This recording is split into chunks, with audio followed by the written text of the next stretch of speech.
සුබ රාත්‍රියක් ඔබ සියලු දෙනාටම යේසුස් වහන්සේගේ නාමයෙන් ඉතාමත් ආදරෙන් පිළිගන්නවා. අපි යේසුස් වහන්සේට යාඥා කරලා කාලය ආරම්භ කරමු. සුදු ස්වාමිනී අද දවසෙත් අපිට එකතු වෙන්න දුන්න ආශිර්වාදය ගැන ස්තුතියි. තාක්ෂණය ඔස්සේ අද දවසේ ඔබ වහන්සේ මගේ ජීවිතයට දෙන සහනය අත්දකින්න මේ පණිවිඩය තුලින් ඔබ වහන්සේ අපිට කතා කරන නිසා ස්තුතියි. යේසුස් වහන්සේගේ උතුම් වූ නාමයෙන්. ආමේන්. ආදරණීය සහෝදරයා සහෝදරිය අද දවසෙත් අපිට බලන්න තිබෙන බයිබල් පාඨයන් දෙක දිහා අපි මදක් අපගේ මනස සිත යොමු කරමු. ගලාති දෙවෙනි පරිච්ඡේදයේ 16 වෙනි පදය. එහෙත් යේසුස් ක්‍රිස්තුස් වහන්සේ කෙරෙහි ඇදහිල්ලෙන් මිස ව්‍යවස්ථාවේ ක්‍රියාවලින් මිනිස්යකු දමිටු කරනු නොලබන බව අපි දනිමු. ඒ නිසා ව්‍යවස්ථාවේ ක්‍රියාවලින් නොව ක්‍රිස්තුස් වහන්සේ කෙරෙහි ඇදහිල්ලෙන් දමිටු කරනු ලබන පිණිස ක්‍රිස්තුස් වහන්සේ අදහා ගනිමු. මන්ද ව්‍යවස්ථාවේ ක්‍රියාවලින් කවර මිනිසෙක්වත් දමිටු කරනු නොලබයි. දෙවනි බයිබල් පාඨය තීතස් දෙවනි පරිච්ඡේදයේ 7 සහ 8 වෙනි පද.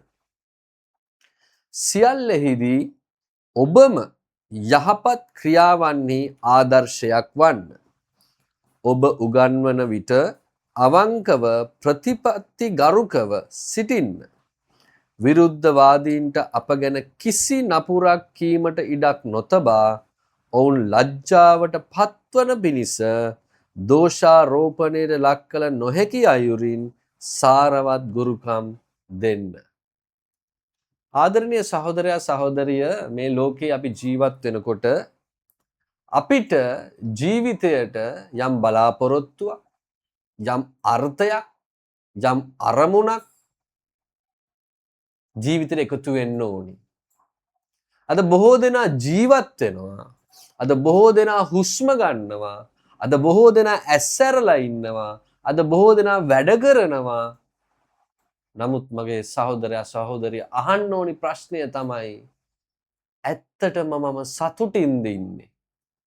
ඇත්තටම මට සහනය තිබෙනවද? ඇත්තටම මොකක්ද මගේ ජීවිතේ අරමුණ? බය වෙන්න එපා.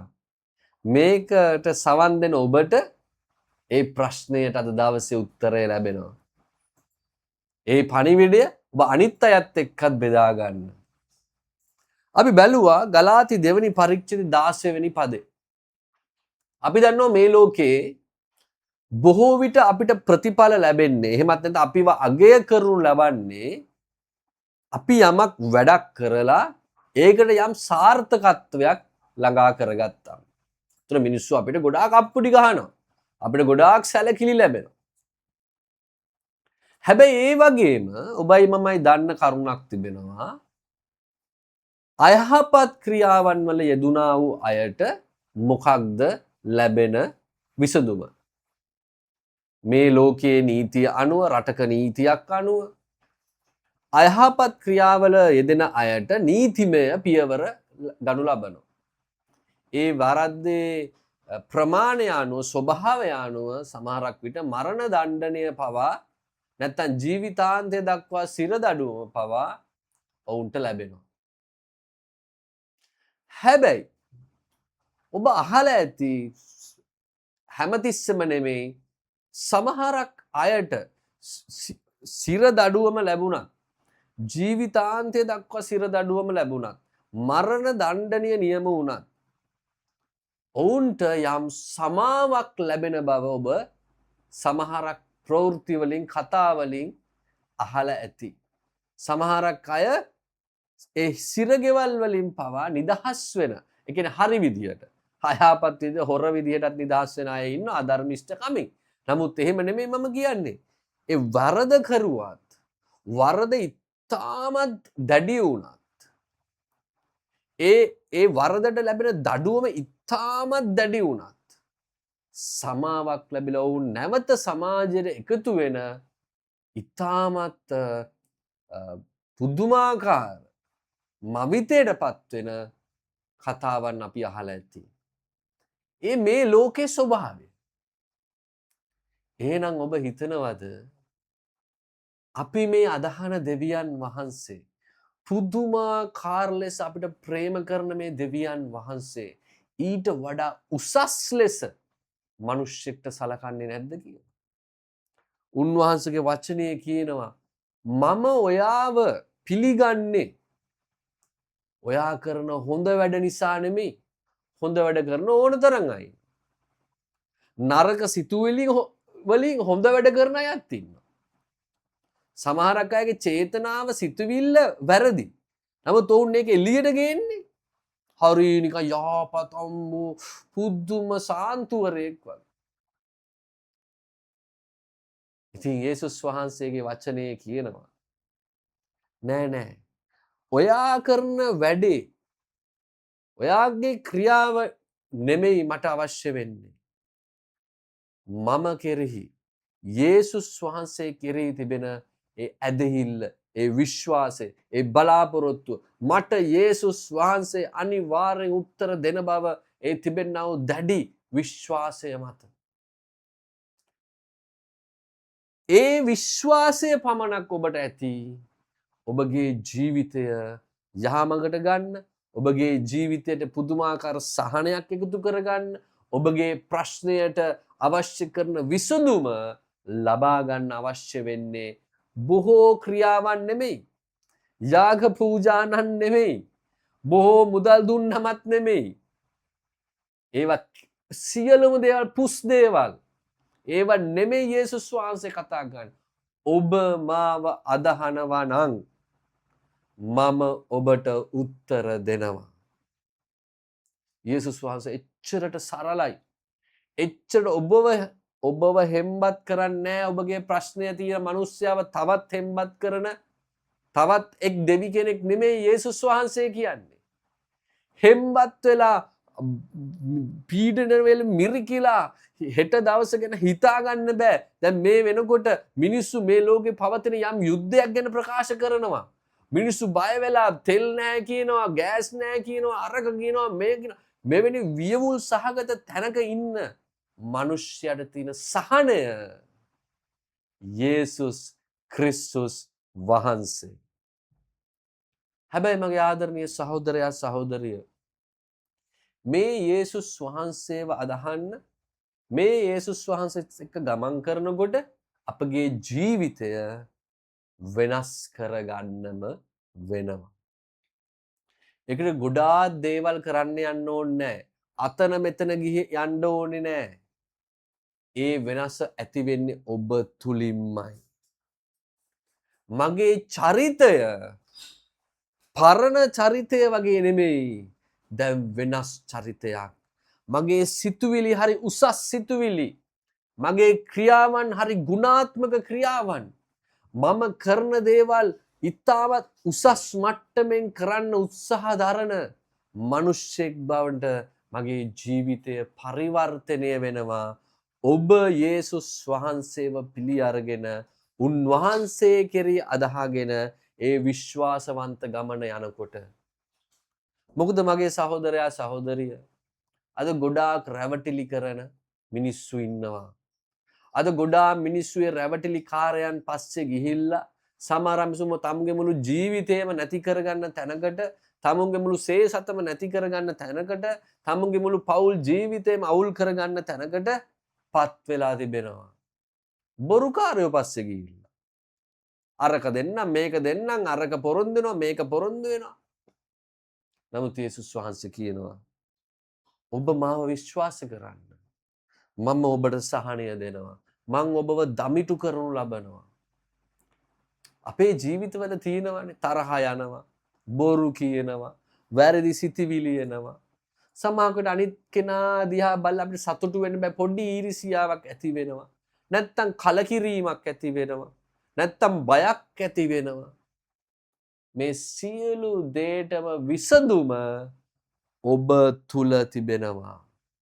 එය ලැබෙන්නේ යේසුස් වහන්සේව පිළිගත්තට පස්සේ මෙච්චර සරල ජීවිතයක් තියාගෙන මගේ සහෝදරයා සහෝදරය ඇයි අපි කලකිරීමෙන් වියවුලින් බයෙන් තැතිගැන්මෙන් ප්‍රශ්න වලින් මිරිකි ඉන්නේ. එහෙම වෙන්න ඕනේ නැහැ. මම ඔබට සහතික වශයෙන් කියනවා. යේසුස් වහන්සේගේ නාමයෙන් ඔබට සහනය තිබේ. මම ඔබට කිසිම නිසකකම කිසිම බයක් නැතුව කියනවා. යේසුස් වහන්සේගේ නාමයෙන් ඔබගේ ප්‍රශ්නයට දැන් උත්තරය තිබේ. ඒක කොච්චර ලොකු වුණත් ප්‍රශ්නයක් නැහැ. ඒක මෙච්චර කල් විසඳුන්නේ නැති වුණත් ප්‍රශ්නයක් නැහැ. ඉන්නා වූ මේ ලෝකින සීලම විශේෂඥයන් ඒ වගේම කරන්න බෑ කියලා තිබුණත් ප්‍රශ්නයක් නැහැ. ඔබට අවශ්‍ය කරන්නේ එක පුද්ගලයයි. ඒ පුද්ගලයා යේසුස් ක්‍රිස්තුස් වහන්සේ. කිසිම මිනිසෙක් නෙමෙයි.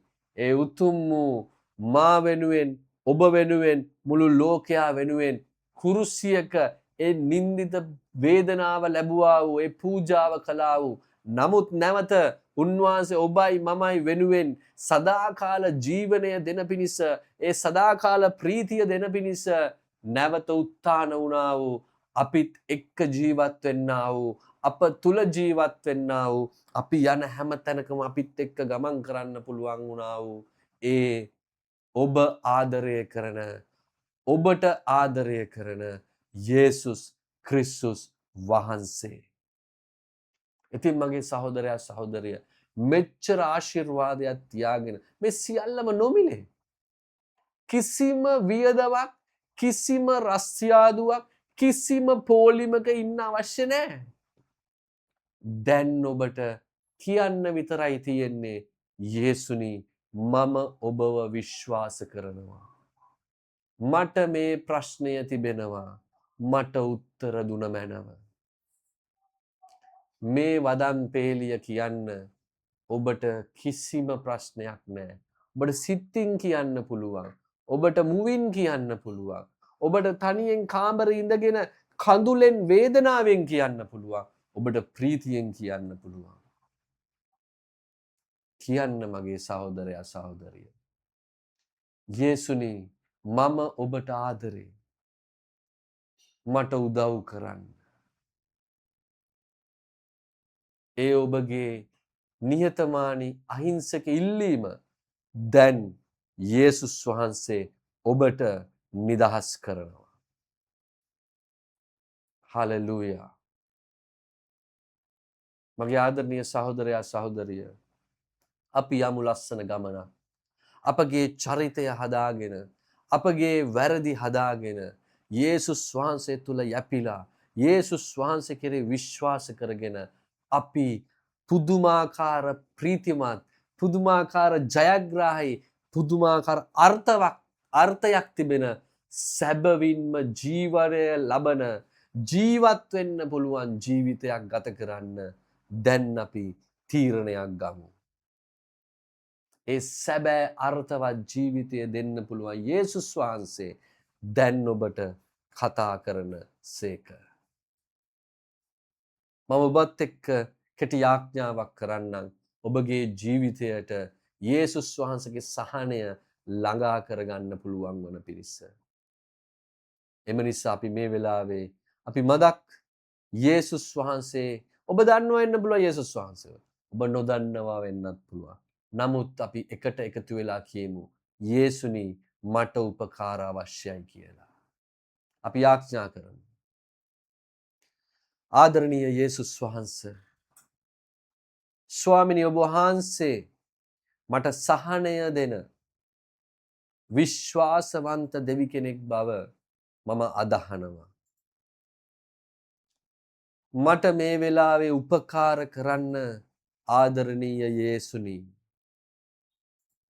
මට තේරෙන්නේ නැහැ ඔබ වහන්සේට කතා කරන්න.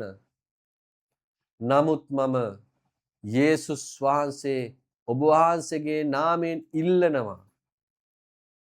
මගේ මේ ප්‍රශ්නයට මගේ මේ වියවුලට මගේ මේ පීඩණයට මගේ මේ රෝගයට, මගේ මේ අගහිඟකමට, මගේ මේ අනුවණකමට, මගේ මේ හදිස්සි වීමට මට ඔබ වහන්සේ සහනය දුන මැනව.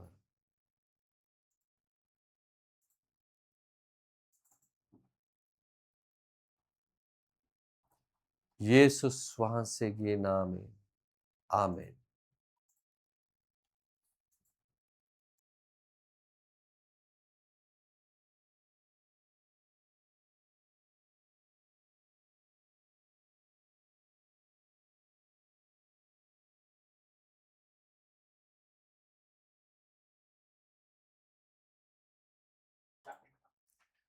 ඔබ මේ පණිවිඩය තුලින් යම් ශක්තියක්, යම් බලාපොරොත්තුවක් ඔබගේ ජීවිතයට එකතු වුණා නම් ඔබ මේ පණිවිඩය තවත් කෙනෙක් එක්ක ඔවුන්ගේ ජීවිතයට සහනය එකතු වෙන පිණිස බෙදා ගන්න.